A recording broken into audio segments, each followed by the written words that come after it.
This is a narration of the section in the chapter Nihilist Dialectic about liberalism in the book Nihilism, The Root of the Revolution of the Modern Age by Father Seraphim Rose. Give it a listen. If you want to read the book, there's links in the description to both buy it and to read it online. I think this segment is especially helpful to Catholic and Orthodox Christians in sort of seeing the root of error in modern liberalism and classic liberalism. Liberalism as a whole, the nihilist undertone that sort of permeates it. Enjoy. The liberalism we shall describe in the following pages is not, let us state at the outset, an overt nihilism. It is rather a passive nihilism, or better yet, the neutral breeding ground of the more advanced stages of nihilism. Those who have followed our earlier discussion concerning the impossibility of spiritual or intellectual neutrality in this world will understand immediately why we have classified as nihilist a point of view which, while not directly responsible for any striking nihilist phenomena, has been an indispensable prerequisite for their appearance.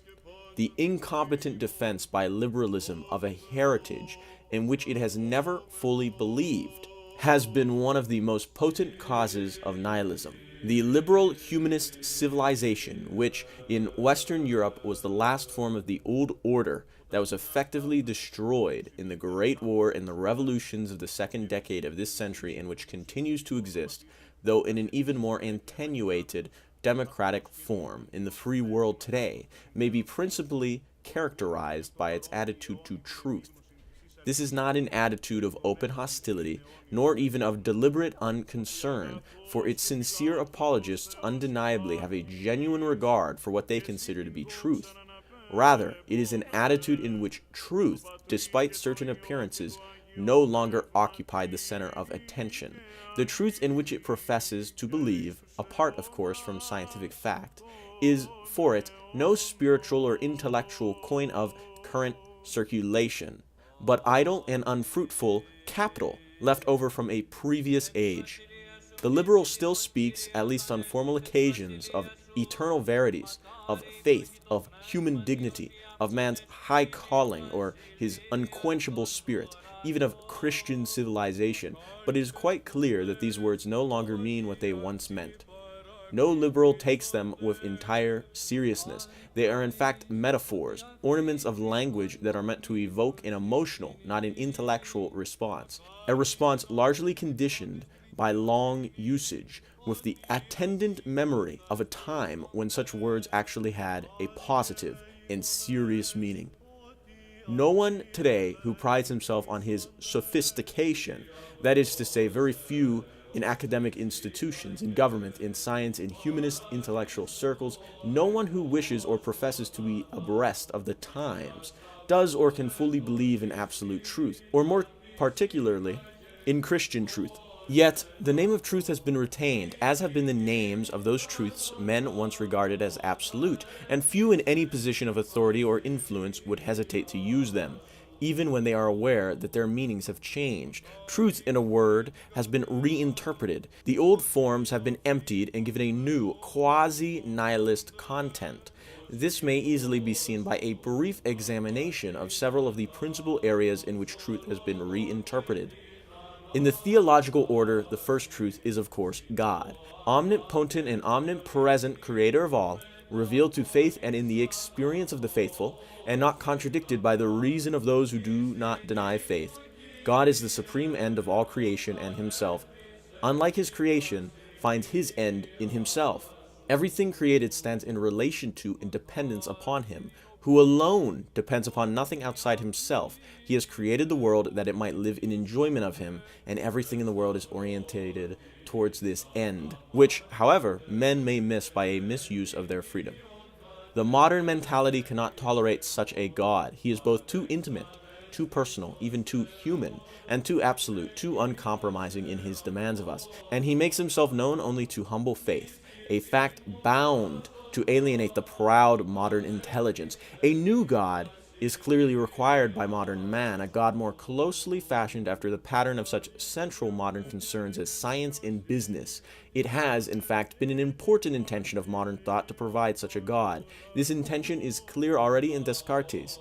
It is brought to fruition in the deism of the Enlightenment, developed to its end in German idealism. The new God is not a being but an idea, not revealed to faith and humility, but constructed by the proud mind that still feels the need for explanation when it has lost its desire for salvation. This is the dead God of philosophers, who require only a first cause to complete their systems, as well as of positive thinkers and other religious sophists who invent a God because they need him, and then think to use him at will, whether deist, idealist, pantheist, or immanentist.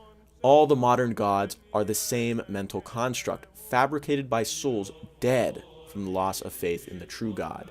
The atheist arguments against such a God are as irrefutable as they are irrelevant, for such a God is in fact the same as no God at all, uninterested in man, powerless to act in the world except to inspire a worldly optimism. He is a God considerably weaker than the men who invented him. On such a foundation, needless to say, nothing secure can be built, and it is with good reason that liberals, while usually professing belief in this deity, actually build their worldview upon the more obvious, though hardly more stable, foundation of man. Nihilist atheism is the explicit formulation of what was already, not merely implicit, but actually present in a confused form in liberalism. The ethical implications of belief in such a God are precisely the same of those of atheism. This inner agreement, however, is again disguised outwardly behind a cloud of metaphor. In the Christian order, all activity in this life is viewed and judged in the light of the future world, the life beyond death which will have no end. The unbeliever can have no idea of what this life means to the believing Christian. For most people today, the future life has, like God, become a mere idea, and it therefore costs as little pain and effort to deny it as to affirm it.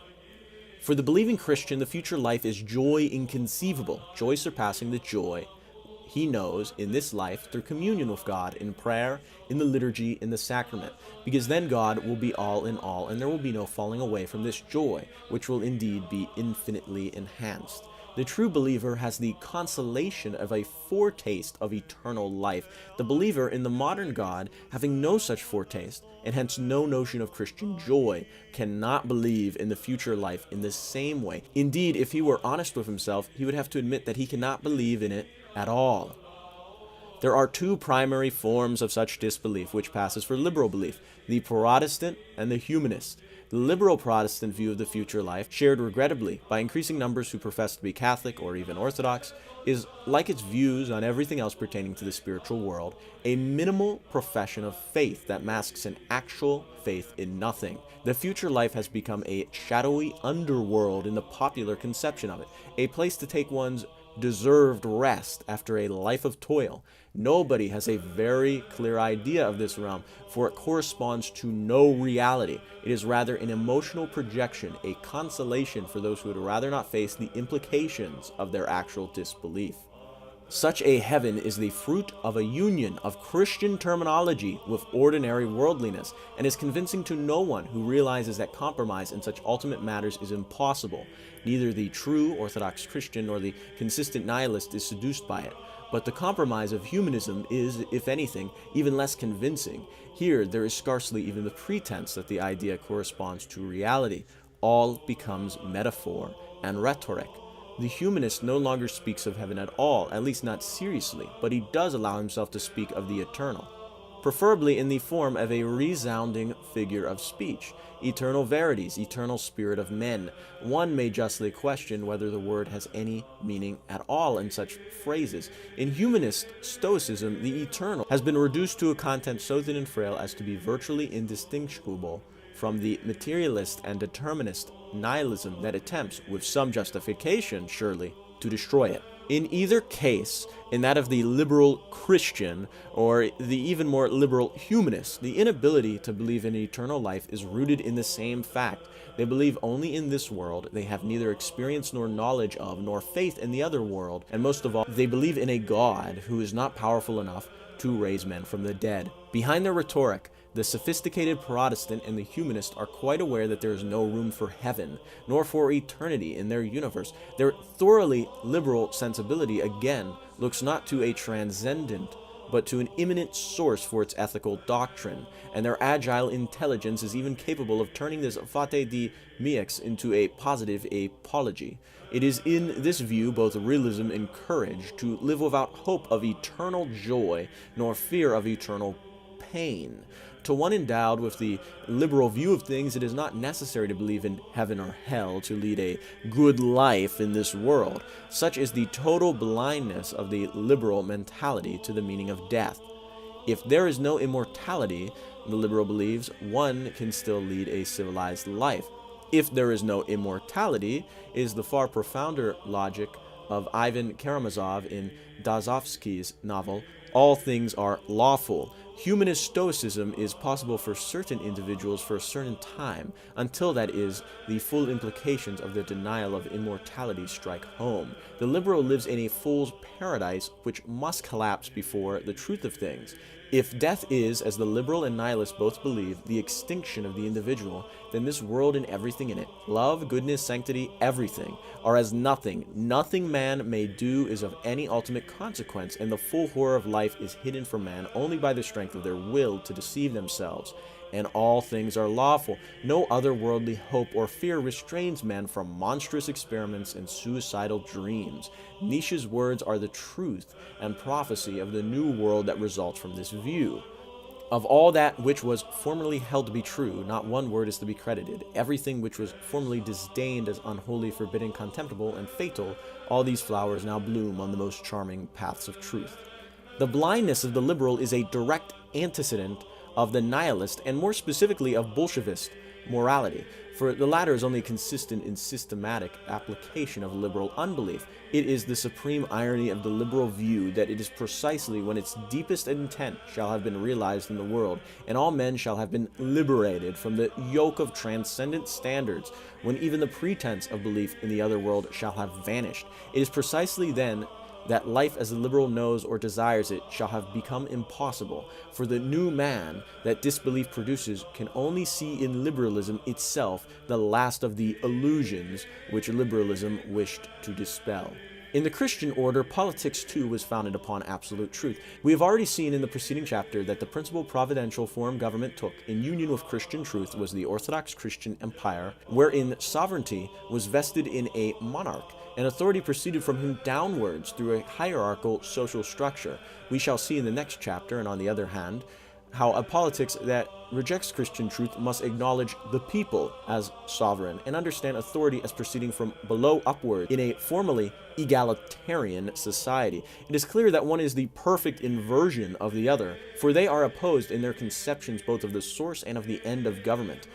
Orthodox Christian monarchy is government divinely established and directed ultimately to the other world. Government with the teaching of Christian truth and the salvation of souls as its profoundest purpose. Nihilist rule, whose most fitting name, as we shall see, is anarchy, is government established by men and directed solely to this world. Government which has no higher aim than earthly happiness. The liberal view of government, as one might suspect, is an attempt at compromise between these two irreconcilable ideas. In the 19th century, this compromise took the form of constitutional monarchies, an attempt again to wed an old form to a new content. Today, the chief representatives of the liberal idea are the republics and the democracies of Western Europe and America, most of which preserve a rather precarious balance between the forces of authority and revolution, while professing to believe in both. It is of course impossible to believe in both with equal sincerity and fervor, and in fact no one has ever done so. Constitutional monarchs like Louis Philippe thought to do so by professing to rule by the grace of God and the will of the people, a formula whose two terms annul each other, a fact as equally evident to the anarchist as to the monarchist. Now, a government is secure insofar as it has God for its foundation and his will for its guide, but this surely is not a description of liberal government. It is, in the liberal view, the people who rule, and not God. God himself is a constitutional monarch, whose authority has been totally delegated to the people, and whose function is entirely ceremonial. The liberal believes in God with the same rhetorical fervor with which he believes in heaven. The government erected upon such a faith is very little different in principle from a government erected upon total disbelief, and whatever its present residue of stability, it is clearly pointed in the direction of anarchy. A government must rule by the grace of God or by the will of the people. It must believe in authority or in the revolution. On these issues, compromise is possible only in semblance and only for a time. The revolution, like the disbelief which has always accompanied it, cannot be stopped halfway. It is a force that, once awakened, will not rest until it ends in a totalitarian kingdom of this world. The history of the last 2 centuries has proved nothing if not this: to appease the revolution and offer it concessions, as liberals have always done, thereby showing that they have no truth with which to oppose it, is perhaps to postpone but not to prevent the attainment of its end. And to oppose the radical revolution with a revolution of one's own, whether it be conservative, nonviolent, or spiritual, is not merely to reveal ignorance of the full scope and nature of the revolution of our time, but to concede as well the first principle of that revolution, that the old truth is no longer true and a new truth must take its place. Our next chapter will develop this point by defining more closely the goal of the revolution. In the liberal worldview, therefore, in its theology, its ethics, its politics, and in other areas we have not examined as well, truth has been weakened, softened, compromised. In all realms, truth that was once absolute has become less certain, if not entirely relative. Now it is possible, and this in fact amounts to a definition of the liberal enterprise, to preserve for a time the fruits of a system and a truth of which one is uncertain or skeptical. But no one can build nothing positive upon such uncertainty, nor upon the attempt to make it intellectually respectable in the various relativistic doctrines we have already examined. There is and can be no philosophical apology for liberalism. Its apologies, when not simply rhetorical, are emotional and pragmatic. But the most striking fact about the liberal, to any relatively unbiased observer, is not so much the inadequacy of his doctrine as his own seeming oblivion to this inadequacy. This fact, which is understandably irritating to well-meaning critics of liberalism, has only one plausible explanation. The liberal is undisturbed even by fundamental deficiencies and contradictions in his own philosophy, because his primary interests is elsewhere. If he is not concerned to found the political and social order upon divine truth, if he is indifferent to the reality of heaven and hell, if he conceives of God as a mere idea of a vague, impersonal power, it is because he is more immediately interested in worldly ends, and because everything else is vague or abstract to him. The liberal may be interested in culture, and learning, and business, or merely in comfort, but in every one of his pursuits, the dimension of the absolute is simply absent. He is unable or unwilling to think in terms of ends, of ultimate things. The thirst for absolute truth has vanished. It has been swallowed up in worldliness. In the liberal universe, of course, truth, which is to say learning, is quite compatible with the worldliness, but there is more to truth than learning. Every one that is of the truth heareth my voice. No one has rightly sought the truth who has not encountered at the end of this search whether to accept or reject him, our Lord Jesus Christ, the way, the truth, and the life, truth that stands against the world and is a reproach to all worldliness. The liberal, who thinks this universe secure against this truth, is the rich man of the parable, overburdened by his worldly interests and ideas, unwilling to give them up for the humility, poverty, and lowliness that are the marks of the genuine seeker after truth. Nietzsche has given a second definition of nihilism, or rather a commentary on the definition, there is no truth, and that is, there is no answer to the question why. Nihilism thus means that the ultimate questions have no answers, that is to say, no positive answers, and the nihilist is he who accepts the implicit no the universe supposedly gives as its answer to these questions. But there are two ways of accepting this answer. There is the extreme path where it is made explicit and amplified in the programs of revolution and destruction. This is nihilism properly so-called active nihilism, for in Nietzsche's words, nihilism is not only the belief, that everything deserves to perish, but one actually puts one's shoulder to the plow, one destroys. But there is also a moderate path, which is that of the passive or implicit nihilism we have been examining here, the nihilism of the liberal, the humanist, the agnostic, who, agreeing that there is no truth, no longer asks the ultimate questions.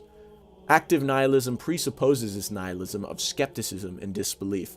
The totalitarian nihilist regimes of this century have undertaken, as an integral part of their programs, the ruthless re-education of their peoples. Few subjected to this process for any length of time have entirely escaped its influence.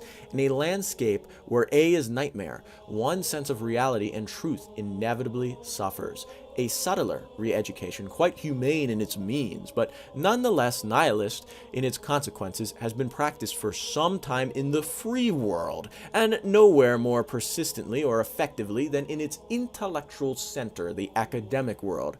Here, external coercion is replaced by internal persuasion. A deadly skepticism reigns, hidden behind the remains of a Christian heritage in which few believe, and in even fewer with deep conviction. The profound responsibility the scholar once possessed, the communication of truth, has been reneged, and the pretended humility that seeks to conceal this fact behind sophisticated chatter on the limits of human knowledge, is but another mask of the nihilist the liberal academic shares with the extremists of our day. Youth that, until it is re-educated in the academic environment, still thirsts for truth, is taught instead of truth the history of ideas, or its interest is diverted into comparative studies, and the all-pervading relativism and skepticism inculcated in these studies is sufficient to kill, in almost all, the natural thirst for truth. The academic world, and these words are neither lightly nor easily spoken, has become today in large part a source of corruption. It is corrupting to hear or read the words of men who do not believe in truth. It is yet more corrupting to receive, in place of truth, more learning and scholarship, which, if they are presented as ends in themselves, are no more than parodies of the truth they were meant to serve, no more than a facade, behind which there is no substance. It is tragically corrupting even to be exposed to the primary virtue still left to the academic world, the integrity of the best of its representatives. If this integrity serves not the truth but skeptical scholarship, and so seduces men all the more effectively to the gospel of subjectivism and unbelief this scholarship conceals, it is corrupting, finally, simply to live and work in an atmosphere totally permeated by a false conception of truth, wherein Christian truth is seen as irrelevant to the central academic concerns, wherein even those who still believe this truth can only sporadically make their voices heard above the skepticism promoted by the academic system. The evil, of course, lies primarily in the system itself, which is founded upon untruth, and only incidentally in the many professors whom this system permits and encourages to preach it. The liberal, the worldly man, is the man who has lost his faith, and the loss of perfect faith is the beginning of the end of the order erected upon that faith. Those who seek to preserve the prestige of truth without believing in it offer the most potent weapon to all their enemies. A merely metaphorical faith is suicidal. The radical attacks the liberal doctrine at every point, and the veil of rhetoric is no protection against the strong thrust of his sharp blade. The liberal, under this persistent attack, gives way on point after point, forced to admit the truth of the charges against him without being able to counter this negative critical truth with any positive truth of his own, until, after a long and usually gradual transition, of a sudden, he awakes to discover that the old order, undefended and seemingly indefensible, has been overthrown, and that a new, more realistic, and more brutal truth has taken the field.